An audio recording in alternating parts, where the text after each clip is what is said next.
Bonjour, je m'appelle Marilyn Gaudry. Je suis enseignante titulaire dans une classe de communication auprès d'enfants dysphasiques et puis j'enseigne dans ces classes-là depuis un peu plus de 10 ans maintenant. Il y a 3 ans, mes collègues et moi, on avait un besoin de formation.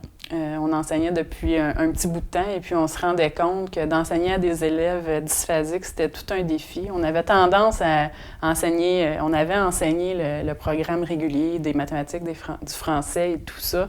Et puis d'un autre côté, on devait travailler le langage. C'est des choses qu'on travaillait en vase clos et on avait de la difficulté à travailler ça ensemble. On vivait des difficultés, on n'était pas efficace, on fonctionnait beaucoup par essai et erreur. Mais je sentais pas que j'arrivais vraiment à faire apprendre aux élèves. Je me sentais un peu démunie des fois devant ces élèves défis-là. Et puis Scripto est arrivé, puis ça a été le début d'une belle histoire d'apprentissage. Scripto, pour moi, c'est une approche globale qui a pour but d'augmenter le bagage de mots chez les enfants. Quand on a un meilleur bagage de mots, bien, ça a un impact dans toutes les sphères de notre vie, que ce soit pour communiquer à l'école, si on va à un rendez-vous chez le médecin, que ce soit pour lire des textes, faire des mathématiques, ça a un impact partout. Lorsque je décide de faire un script en classe, alors il y a une préparation à faire au préalable. Alors je dois me choisir une photo. Ici, je vais prendre l'exemple de l'épicerie. Alors je vais me choisir une photo où on voit un parent avec son enfant en train de faire l'épicerie.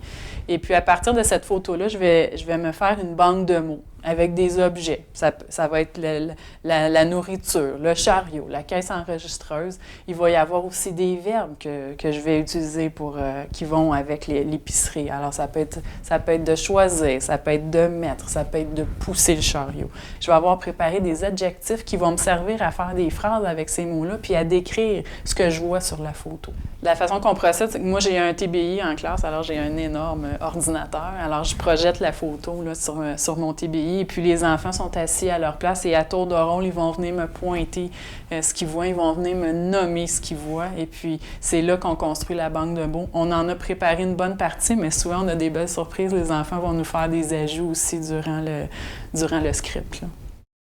Pendant que les enfants viennent nous nommer ce qu'ils voient, alors souvent, la majorité du temps, il va y avoir des méprises, il va y avoir des erreurs, il va y avoir des imprécisions dans ce qu'ils vont nous dire. Et c'est là que les techniques de Scripto m'ont servi beaucoup, beaucoup. Et puis des techniques de stimulation du langage comme ça, il y en a environ une vingtaine et puis on peut se servir en tout temps. Et puis selon la situation, bien, on sort la technique qui va être la plus efficace et puis on la met en pratique avec nos élèves. C'est vraiment bien. On utilise Scripto pas seulement à mon école, on utilise Scripto dans plusieurs écoles de la commission scolaire. Et puis, cette année,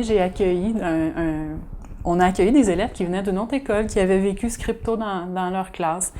Et puis, on les a vus réutiliser les mots qu'ils avaient appris dans leur classe de l'an passé. Alors, 1 an plus tard, des mots qui sont très, très, très précis, très pointus par rapport au fait de faire des recettes sont ressortis. On a eu le mot « langue de chat » qui est ressorti la semaine passée. Écoutez, on est ravis quand on voit ça. On se dit hey, « yes, ça marche, ça a collé, ça a resté et c'est réutilisé. Wow! » Il y a une phrase que j'aime beaucoup, que José Pouliot, l'auteur du livre, m'a déjà dite.